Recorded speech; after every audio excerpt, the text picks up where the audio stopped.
My dear friends, hello, hello. That's me, Ksenia. And today, dear friends, we have a special Halloween edition. So, dear friends, today we will talk about Russian Evil, how it looks like, not in real life, but in fairy tales. So, dear friends, probably check out this video because you will see a lot of common things with your fairy tales in your countries.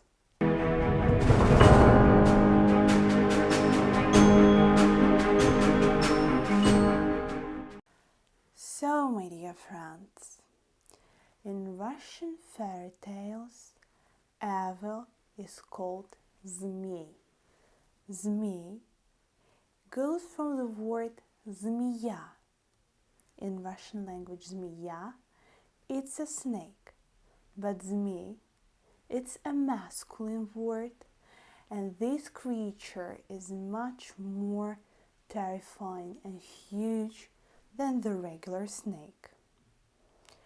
If we will check Russian fairy tales, there won't be a lot of description of this creature because it's like with the Voldemort. If people afraid of something, they don't like to talk about it. So with me will be the same. No one actually knows how it looks like. But it's pretty similar to the huge snake, but usually it has more than one head. So dear friends, right now you already see pictures of this creature, and you probably may say that its look quite similar to the dragon. And your friends, you will actually be right because Zmei is also Russian type of dragons with some just national features. So dear friends, it means that in many cultures people understood evil in the same way as a dragon, and the image of dragon goes from the snake. So snake inspired the outfit of the dragon. And your friends, let's talk about why actually the snake was considered such a unique animal. Why people so much care about snakes. So dear friends, actually there are a lot of aspects why people find that snake is a specific creature. So dear friends, the first fact about snake that they may change its skin. And your friends, ancient people did not realize that it's like just skin of the snake, but for them they imagined that snake always reborns, so it never dies. It's already enough to think that snake is something more than usual animal. Dear friends, imagine what type of weather might be the most terrifying for the people those days. Probably it thunder and lightning. And your friends, use your imagination. What does lightnings reminds you? Doesn't it looks like a snake? So for people in those days, it probably was connected. That's why people believed that snakes may control weather, control rains, and in those days, creature which might control weather controls also people's life. Dear friends, the next thing is that snakes are poisonous. And imagine if you will fight with bear. Dear friends, I believe you could imagine this, right? So imagine you fight with bear. So it's huge, It's massive, it's strong, and you may believe that you will lose this fight, right? But when a snake, such a small creature without even legs, and it still may attack you, and in the end you will lose this fight because this snake might be poisoned. So this situation also made people think that snakes are something unique and they can control people's life. What's more, snakes live under the ground, so it also shows that they are connected with this underworld.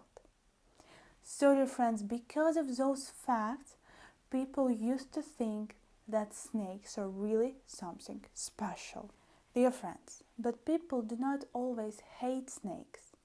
Some days they really honored snakes.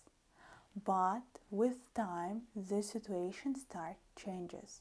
And here we will see how from the good symbol it changes to the bad. How something good and bad are connected together. So dear friends, let's talk about this Zmei. So dear friends, in Russian fairy tale, Zmei is usually called Zmei Горыныч. Горыныч because he lives in Gora, mountain. So he lives in mountains, and it shows that this Zmei lives very, very far away from us.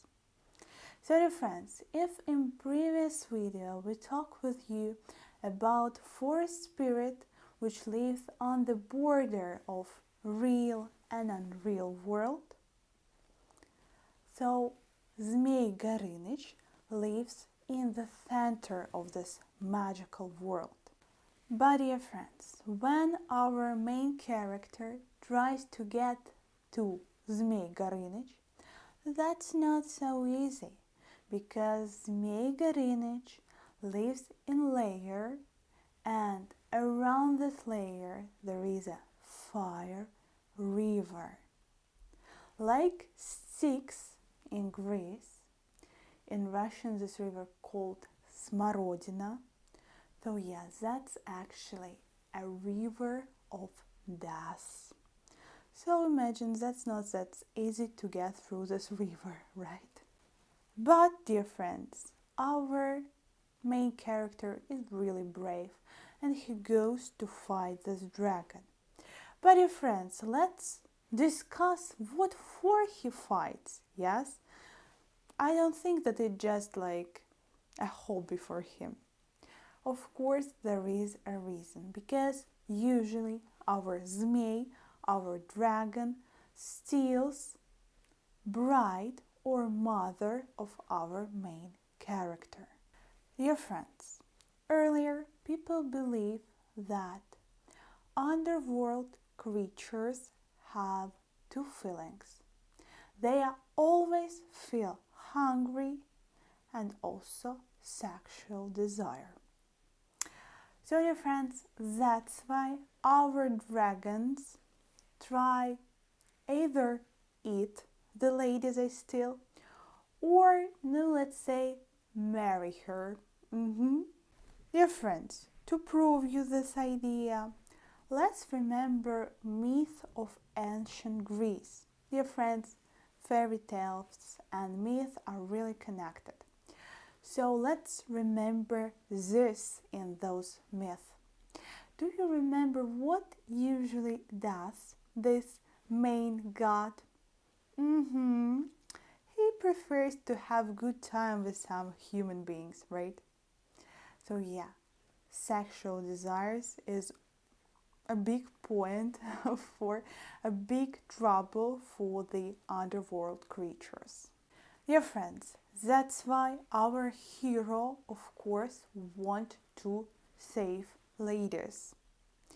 But dear friends, it might be not only one character who tries to do this, but there might be several characters who tries to save lady from dragon. Remember how was it with Shrek? Только он сумел бы подняться на самый верх самой высокой башни, войти в покой принцессы, приблизиться к ложу, где виднелся ее спящий силуэт, отбросить тончайший полог и увидеть... Here is the same situation. Many characters may try, but only one may save her. Only true hero may save our lady. But who is this true hero? Usually when our main character, usually he's Ivan, so let's call him Ivan. When Ivan comes to Dragon already waits him.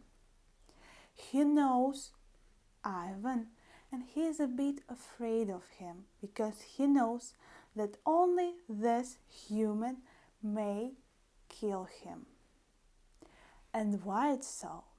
Here, dear friends, everything once again in fairy tale connected with initiation ritual. Dear friends, do you remember those totemism times? I guess so. So, dear friends, in those times, if you want to get a totem, for example, snake, what should you do? There should be specific ritual when your community will build something like a snake, let's say a mannequin of snake, and you will need to go through the snake, and it will be a ritual of eating. So actually in this, this ritual, kinda the snake eats you. And when you go out of the snake, you may also eat this snake as well. You will eat a real snake. Why it's needed? Because you want to get the connection with the totem animal. So to be connected, you should be a part of it, and it should be a part of you as well. So you need to eat each other, and this is how you will share your good qualities one with another. And then both of you will have an influence to each other. Dear friends, to prove you this idea, let's take again myth. And dear friends, let's talk about Athena, goddess. So this Athena was born after her father ate her, and she was born out of his head. And after this, she becomes a goddess of wisdom. So actually, her father, after eating her, gives her new qualities. So this is how people in those days understand life. And the same we may see in fairy tale. That is why Zmei and Ivan are connected. And that is why only Ivan may kill this Zmei. Because Zmei actually is totem animal of his community and specifically of this hero. So dear friends, you may see that there was an idea firstly that snake may give you something good, share with you some good qualities, and actually people believe that snakes may give you good weather, may give you great harvest, even may influence the birth of babies in a good way, and much more good qualities. So dear friends, but what changes in people's life? Why they already do not appreciate the snakes that much? So if earlier snakes were actually like patrons, after some centuries, when people becomes more independent, situation changes. So, dear friends, people already don't live in one community, they make their own families, and they start care about their own children. And that's already not that easy to make your daughter a victim for the Zmei, to provide a good harvest. What's more, people start having domestic animals. They start cultivate lands by their own, cultivate ground, yeah, and they start thinking that like they are the main creature in this world, and those snakes do not help them, they don't provide them, but they only want to take away all the wellness from people. They are not good, they are bad creatures that want to destroy people's life. So, dear friends, that is why we may see that in fairy tales people already fight with those dragons, zmei, snakes. And your friends, usually Ivan wins in this fight. But one animal helps our main characters to get a win from the dragon. And this usually is, maybe you already may guess, usually it's a horse, because horse here as a symbol of humans' independence and of humans' power. Now human is more than animals' life around, than nature lives around. And that is why today a snake is a bad symbol for us already. So, dear friends, tell me please, do you have dragons in your own literature, in your own fairy tales? So please write me a comment how dragons looks like in your national fairy tales. Are they good or are they bad? Let's discuss this topic. But dear friends, I want to say that I love you very, very much. And dear friends, I guess that this lesson was very interesting to see how something good in our life might be changed to something bad, and how good things and bad things are connected together. So dear friends, I love you very, very much. See you soon, so I could really Russian you, dear friends. Have a good Halloween. Ha ha ha.